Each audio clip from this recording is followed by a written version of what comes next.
Charlie തോമസിൻ്റെ jail ചാട്ടം. ഗോവിന്ദച്ചാമി എന്നാണ് അയാളെ വിളിക്കുന്നതെങ്കിൽ അയാളുടെ ഇപ്പോഴത്തെ പേര്, ഒറിജിനൽ പേര് ചാർലി തോമസ് ആണ്. മതം മാറി പേരും മാറ്റിയ ആളാണ്. പണ്ടായിരുന്നു ഗോവിന്ദച്ചാമി, 2007 മുമ്പ്. അതിപ്പോൾ വലിയ വാർത്തയാണ്, സെൻസേഷണൽ വാർത്ത, എല്ലാവരും കേൾക്കുന്നുണ്ട്. പക്ഷേ എനിക്കത് കേട്ടപ്പോൾ അയാൾ 1.5 മാസത്തെ തയ്യാറെടുപ്പ്, ജയിലിൻ്റെ അഴി ഹാക്സോ ബ്ലേഡ് കൊണ്ട് ഇങ്ങനെ മുറിച്ചുകൊണ്ടിരിക്കുകയായിരുന്നു. എന്നിട്ട് ജയിൽ വിട്ടുപോയ തടവുകാരുടെ തുണികളൊക്കെ ചേർത്ത് ഒരു വടമുണ്ടാക്കി, എന്നിട്ട് കയറിയാണ് രക്ഷപ്പെട്ടെന്നൊക്കെ പറയുന്നു. അപ്പം ഞാൻ കേട്ടിട്ടുള്ളത്, ഈ ജയിലിൽ ഓരോ ദിവസവും അന്തേവാസികൾ കഴിയുന്ന അന്തേവാസികളുടെ മുറിയിലെത്തി അവരവിടെ ഉണ്ടോ എന്ന് ഫിസിക്കലി വെരിഫൈ ചെയ്യുന്നൊരു സംവിധാനമുണ്ട്. അങ്ങനെയാണ് ഒരു ദിവസം ജയിലിൽ അവസാനിക്കുന്നതെന്നാണ് ഞാൻ കേട്ടിട്ടുള്ളത്. ഞാൻ ജയിലിൽ പോയിട്ടില്ലാത്തതുകൊണ്ട് എനിക്കറിയില്ല. അപ്പോൾ അങ്ങനെയാണെങ്കിൽ ഗോവിന്ദച്ചാമി കഴിഞ്ഞ 1.5 വർഷക്കാലം 1.5 മാസമായി നടത്തിക്കൊണ്ടിരിക്കുന്ന ഈ ശ്രമം അറിഞ്ഞില്ല ആരും എന്ന് പറയുന്നത് വിശ്വസനീയമാണോ? ഈ ചാർലിയുടെ ജയിൽ ചാട്ടം ഒരു ഡ്രാമയാണോ, നാടകമാണോ? സോഷ്യൽ മീഡിയയിൽ ഈ ഡ്രാമ എന്ന് പറഞ്ഞ തിയറി നന്നായിട്ട് ഓടുന്നുണ്ടെന്ന് തോന്നുന്നു. ഞാൻ 2-3 പോസ്റ്റുകൾ അങ്ങനെ കണ്ടു. അതിന് കാരണമായിട്ട് ഈ ഡ്രാമ തിയറിക്കാർ പറയുന്നത് ഭരണം വളരെ മോശമാണ്, ഒരു കാശിനും കൊള്ളില്ല. 3-4 ദിവസം BSന്റെ മരണം കൊണ്ടൊക്കെ പിടിച്ചു വന്നു. ഇപ്പോൾ ഇത് ഭരണകൂടവും കൂടി അറിഞ്ഞുകൊണ്ടുണ്ടാക്കിയൊരു നാടകമാണ്. അറിയപ്പെടുന്ന ഒരാളെ അവിടെ നിന്ന് ഇറക്കി വിട്ടാൽ പിന്നെ അത് നടന്നോളും, കുറേ ദിവസം വാർത്തയാവും എന്നൊക്കെയാണ് തിയറി. പക്ഷെ പോലീസിന്റെ കാര്യക്ഷമത, ജയിലിൽ നിന്ന് പോയ പ്രതിയെ 24 മണിക്കൂർ തികയും മുമ്പ് പിടിച്ചു. ആഭ്യന്തര വകുപ്പിന് പ്രശാന്ത് അങ്ങനെ പറഞ്ഞിട്ടുണ്ട്. പറഞ്ഞോ? ഇത് പോലീസിന്റെ വലിയ ശേഷിയാണ് ഈ പിടിച്ചത് കാണിക്കുന്നത്. ഇന്ത്യൻ കരസേനയുടെ കയ്യിൽ നിന്ന് ഒളിച്ചോടിയതാണല്ലോ ഗോവിന്ദച്ചാമി, എന്നിട്ട് കേരള പോലീസ് പിടിച്ചാണ് എന്ന മട്ടിലാണ് ഈ VK പ്രശാന്ത് ഒക്കെ എഴുതിയിരിക്കുന്നത്. മാർക്സിസ്റ്റുകാരുടെ പറച്ചിൽ അങ്ങനെയാണ്. പക്ഷെ ലോകത്തിൽ നമ്മൾ ഈ ജയിൽ ചാട്ടങ്ങൾ നോക്കിയാൽ അവരെല്ലാവരും ഇത്രയും മാസം ഒക്കെ ചെലവാക്കിയിട്ടുണ്ട്. ചിലരൊക്കെ തുരങ്കം ഉണ്ടാക്കി മെക്സിക്കോയിലോ മറ്റോ തുരങ്കം ഉണ്ടാക്കി രക്ഷപ്പെട്ടിട്ടുണ്ട്. ചാൾസ് ശോഭരാജ് അല്ലേ, ഇങ്ങനത്തെ ആളുകളൊക്കെ കുറെ സമയം എടുത്തിട്ടൊക്കെ തന്നെയാണ് ചെയ്യുന്നത്. കണ്ണൂർ ജയിൽ എനിക്ക് തോന്നുന്നത് എന്താന്ന് വെച്ചാൽ, കണ്ണൂർ ജയില് പാർട്ടിക്കാരായ തടവുകാർ ഭരിക്കുന്ന ഒരു ജയിലാണ്, ഒരു 5 സ്റ്റാർ ജയിലാണ്. അവിടെ മറ്റേ ഉദ്യോഗസ്ഥന്മാർക്കൊന്നും വലിയ സേയൊന്നും ഉള്ള സ്ഥലമല്ല, ഒരു പ്രത്യേക തരം ജയിൽ ആണത്. ഈ ഇങ്ങനത്തെ ജയിൽ പുള്ളികൾ ഭരിക്കുന്ന ജയിലാണ്. കിർമാണി മനോജോ കൊടി സുനിന്നോ ഇങ്ങനെയൊക്കെ പേരുള്ള കുറെ ആളുകളുണ്ടല്ലോ. അപ്പോൾ ആ ആളുകളെ പേടിച്ചിട്ടാണ് ബാക്കി ഉദ്യോഗസ്ഥന്മാർ കഴിയുന്നത്. അപ്പൊ അവരുടെ ഒത്താശ ഉണ്ടെങ്കിൽ ഇത് ചെയ്യാൻ പറ്റും. ഈ ഗോവിന്ദച്ചാമിയുടെ കാര്യം ആലോചിക്കുമ്പോൾ മറ്റു ലോകത്തിലുണ്ടായ ജയിൽ ചാട്ടങ്ങളിൽ നിന്നൊക്കെ മാറ്റം എന്താന്ന് വെച്ചാൽ, ഇയാൾക്കൊരു കൈയില്ല. മറ്റു ജയിൽ ചാട്ടങ്ങളിലൊക്കെ നന്നായി കൈയും കാലും ഒക്കെ ഉള്ള ആളുകളാണ്.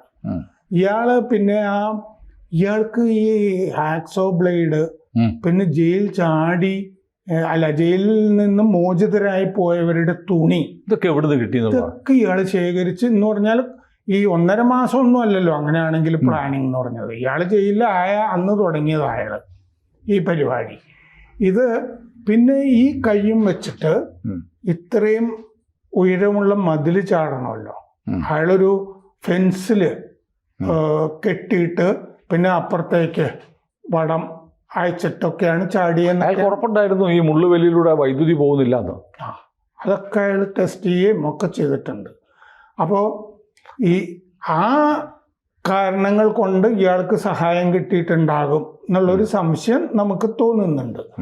ഇത് അറിഞ്ഞില്ല എന്നുള്ളത്, അറിഞ്ഞില്ല എന്നുള്ളതിൻ്റെ കാരണമാണ് ഞാൻ പറയുന്നത്, ജയിൽ ഭരണം എന്ന് പറഞ്ഞൊരു സംഭവം അവിടെ ഇല്ല. ജയിൽ മേധാവി ഇതിന്റെ കാരണം പറയാനും ഒക്കെ ശ്രമിക്കുന്നുണ്ട്. പല കാര്യങ്ങളൊക്കെ 4 പേരെ മറ്റോ സസ്പെൻഡ് ചെയ്തിട്ടുണ്ട് എന്ന് തോന്നുന്നു. അതാ മറ്റേ തേവലക്കര സ്കൂളിൽ സംഭവം ഉണ്ടായിക്കഴിഞ്ഞാൽ പ്രിൻസിപ്പളിനെ സസ്പെൻഡ് ചെയ്തു. അതെ, അവരെ സസ്പെൻഡ് ചെയ്ത പോലെ ഇവരെയൊക്കെ സസ്പെൻഡ് ചെയ്ത്. സസ്പെൻഷൻ ഒരു ശിക്ഷാ നടപടിയല്ല അല്ലല്ലോ. അത് പിന്നെ തിരിച്ചു കൊടുത്തോളൂല്ലോ, ഏറ്റവും വേണ്ടപ്പെട്ട സ്ഥലത്തേക്കും ഒക്കെ കൊടുത്തോളൂ. ഈ പോലീസുകാർ തന്നെ അവിടെ നിന്ന് വീടിൻ്റെ അടുത്തേക്കുള്ള സ്ഥലത്തേക്കും ഒക്കെ കൊടുത്തോളൂ. ഇതൊക്കെ വേണ്ടപ്പെട്ട ആളുകളെ തന്നെയാണ് അവിടെ അപ്പോയിന്റ് ചെയ്യാറുണ്ട് ഈ കണ്ണൂർ ജയിലിലും ഒക്കെ. കാരണം ഇവർക്ക് അവരുടെ പുറത്തുള്ള കോണ്ടാക്ട്സിനെയൊക്കെ വിളിക്കണമല്ലോ, മൊബൈലിലൊക്കെ. ഇപ്പം നമ്മൾ പരപ്പനാര അഗ്രഹാര ജയിൽ, ബാംഗ്ലൂരിലെ നമ്മുടെ ഇയാള് കോടിയേരിയുടെ മകൻ ബിനീഷ് കോടിയേരി കിടന്ന ജയിൽ, ജയലളിത കിടന്നാണല്ലോ അവിടെ. പരപ്പനാര അഗ്രഹാര ജയിലിൽ നിന്ന് തടിയൻ്റെ അവിടെ നസീർ രക്ഷപ്പെടാനായിട്ട് പദ്ധതി തയ്യാറാക്കിയിരുന്നു എന്ന് പറഞ്ഞിട്ട് കഴിഞ്ഞ ആഴ്ച വാർത്ത വന്നിരുന്നു. അതിന് സഹായിച്ചത് ആരാന്നറിയോ? ജയിലിലെ സൈക്യാട്രിസ്റ്റ് നാഗരാജ് എന്ന മറ്റ പേരുള്ള ഒരുത്തൻ. നല്ല ഓഫർ കൊടുത്തിട്ടുണ്ടാവും. നല്ല ഓഫർ. അപ്പോൾ ഓഫർ കൊടുക്കാൻ പറ്റിയ സെറ്റപ്പ് പുറത്തുണ്ടല്ലോ. ഇങ്ങനെ ഒരു സെറ്റപ്പ് ഗോവിന്ദച്ചാമിക്ക് ഉണ്ടായിരുന്നു എന്നുള്ളത് സുനിലിനും അറിയാവുന്നതല്ലേ. 2016 ഞാൻ ചീഫ് എഡിറ്ററായിരുന്ന പത്രത്തിൽ TS നീലാംബരൻ തൃശ്ശൂരിൽ നിന്ന് നിരന്തരം ഗോവിന്ദച്ചാമിയുടെ മറ്റ് ബന്ധങ്ങൾ, ബോംബെ പനവയിലുള്ള ചില ബന്ധങ്ങൾ അറിയാലോ, പിന്നെ ഈ ആകാശത്തിലെ പറവകൾ, ആകാശപ്പറവകൾ അവര് തൃശ്ശൂർ പീച്ചി ആസ്ഥാനം, കുന്നംകുളത്തിനടുത്ത് പീച്ചിയിലും എന്തോ ഉണ്ടായിരുന്നു അവർക്ക്. നമ്മുടെ എല്ലാ ജില്ലകളിലും ഉണ്ട്. ആ ആളുകൾക്ക് നമ്മുടെ കോഴിക്കോട് മെഡിക്കൽ കോളേജിൽ ഫോറൻസിക് സർജനായിരുന്ന ഒരു മുൻ ഡോക്ടർ ആയിട്ട് റിട്ടയർ ചെയ്ത ബന്ധം, ആ ഡോക്ടറുടെ സഹോദരി ജുഡീഷ്യൽ സർവീസിലുള്ളത്, ഇങ്ങനെ കുറേ കാര്യങ്ങൾ അതിൻ്റെ അകത്ത് വന്നതായിട്ട് ഞാൻ ഓർക്കുന്നുണ്ട്. അപ്പോൾ ഇയാളെ ഈ ചാർലി ആക്കി മാറ്റിയവരെ, ചാർലി തോമസ് അല്ലേ, ആക്കി മാറ്റിയ ആളുകൾ. പിന്നെ ഇയാൾക്ക് അല്ലെങ്കിൽ തന്നെ കേരളത്തിന് പുറത്ത് വലിയ സെറ്റപ്പുള്ള ആളാണല്ലോ. ഇയാളൊരു മാഫിയ നെറ്റ്വർക്കിന്റെ കണ്ണിയാണ് അയാൾക്കെതിരെ അയാളെ പിടിക്കുമ്പോൾ, ഈ കേരളം പിടിക്കുമ്പോൾ 14 കേസ് അയാളുടെ പേരിൽ വേറെയും കിടപ്പുണ്ടായിരുന്നു. എല്ലാം റെയിൽവേ ഒക്കെ ആയിട്ട് ബന്ധപ്പെട്ടുള്ളതല്ലേ. പിന്നെ മറ്റേ ആന്ധ്രയിൽ കേസുണ്ടായിരുന്നു, നമ്മുടെ അതിർത്തിക്കടുത്തൊക്കെ കേസുണ്ടായിരുന്നു അയാളുടെ പേരിൽ. ഇതിൽ തന്നെ വധശിക്ഷ സുപ്രീം കോടതി മാറ്റിവെച്ചതാണല്ലോ, ഈ സമയം റദ്ദാക്കിയതാണ്. അപ്പോൾ ഇത് സർക്കാരുണ്ടാക്കിയൊരു നാടകമാണ് എന്നതിലുപരി ഈ സിസ്റ്റം ഫെയിലിയർ എന്ന് പറഞ്ഞ സംഗതി ഇതിൻ്റെ പുറകിലുണ്ട്. വീണ ജോർജ് പറഞ്ഞത് ശരിയായല്ലേ, സിസ്റ്റം ഫെയിലിയർ ആണ്. അതാണ് സിസ്റ്റം പറഞ്ഞാൽ. ഈ ഭരണം ഇല്ല എന്നാണല്ലോ ഈ പറഞ്ഞു വരുന്നത്. എന്ന് പറഞ്ഞാൽ ഭരണമില്ല എന്നുള്ളത് മാറ്റിവെക്കാനുണ്ടാക്കിയ നാടകമാണെങ്കിൽ ആണെങ്കിലും ഇത് സിസ്റ്റം ഫെയിലിയർ ആണെന്നുള്ളതിലെ വകുപ്പിൽ ഇത് പെടുത്താം. എന്നെ ഇന്ന് രാവിലെ നമ്മുടെ തൃപ്പൂണിത്തുറയിലെ ഒരു പ്രേക്ഷകനായിട്ടുള്ള GK കൃഷ്ണകുമാർ വിളിച്ചിരുന്നു. അപ്പോൾ ഗോവിന്ദച്ചാമി ചാടിയില്ലേ, ഇപ്പോൾ VSന്റെ മരണം കഴിഞ്ഞു. അപ്പോൾ കുറച്ച് ദിവസം സാറ് തുടക്കത്തിൽ പറഞ്ഞ തിയറിയാണ്, കുറച്ച് ദിവസം CPM അതിൽ പിടിച്ചു നിന്നു. പക്ഷേ അത് നെഗറ്റീവായിട്ട് വരുന്നു. പിരപ്പൻകോട് മുരളി പറയുന്നു, സ്വരാജ് അങ്ങനെ പറഞ്ഞതാണെന്ന് പറയുന്നു. ഇങ്ങനെയുള്ള കുറേ വെളിപ്പെടുത്തലൊക്കെ വരുന്നു. അങ്ങനെ വന്നു കഴിഞ്ഞപ്പോൾ വീണ്ടും കളം മാറുന്നു പറഞ്ഞപ്പോഴത്തേക്ക് എന്നാൽ പിന്നെ അടുത്തൊരു സംഭവം ഉണ്ടാവട്ടെ എന്ന് വെച്ച് അറിയേണ്ടവർ അറിഞ്ഞ് നടത്തിയ ഒരു നാടകമാണോ എന്നൊരു പ്രേക്ഷകൻ സംശയം ചോദിച്ചു രാവിലെ 9 മണിക്ക് തന്നെ വിളിച്ചു. അങ്ങനെയാണെങ്കിൽ ഞാനൊരു ഗൗരവമുള്ള കാര്യം പറയാം. പിണറായി വിജയൻ പാർട്ടിക്കകത്ത്, പ്രത്യേകിച്ച് കണ്ണൂർ ആസ്ഥാനമായിട്ട് ഇത് പത്രങ്ങൾ കൈകാര്യം ചെയ്യുന്നില്ല.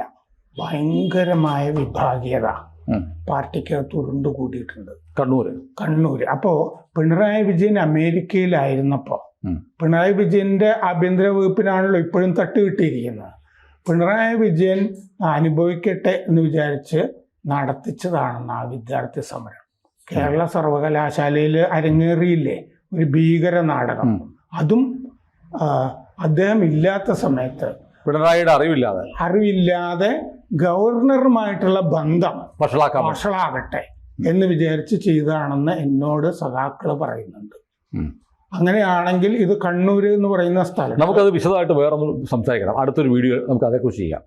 അപ്പോൾ അങ്ങനെ ആവുമ്പോൾ ഇത് കണ്ണൂർ ആസ്ഥാനത്ത് സംഭവിച്ചിരിക്കുന്നതാണ്. കണ്ണൂർ ജയിലിന്റെ ഉപദേശക സമിതിയിൽ P ജയരാജനുണ്ട്. അപ്പോൾ അതുകൊണ്ട് ഞാൻ ഈ ആളുകളുടെ പേരൊക്കെ ആദ്യമേ പറഞ്ഞില്ലേ, ഇവരുടെ ഒത്താശ ഇതിൻ്റെ അകത്ത് ഉണ്ടാകാം. അതല്ലാത്ത നാടകം അല്ലാതെ ഈ പറയുന്ന നാടകമല്ല, പൊളിറ്റിക്കൽ ഡ്രാമയാണത്. അതാണ് എനിക്ക് മനസ്സിലാകുന്ന കാര്യം. ഏതായാലും അതിൻ്റെ വിശദാംശങ്ങൾ വരട്ടെ, കാത്തിരിക്കും. എന്തായാലും പുറത്തു വരും. കൂടുതൽ വാർത്തകളും വിശേഷങ്ങളും നിങ്ങളിലേക്ക് എത്താൻ ABC മലയാളം സബ്സ്ക്രൈബ് ചെയ്യുക, ബെൽബട്ടനും അമർത്തുക.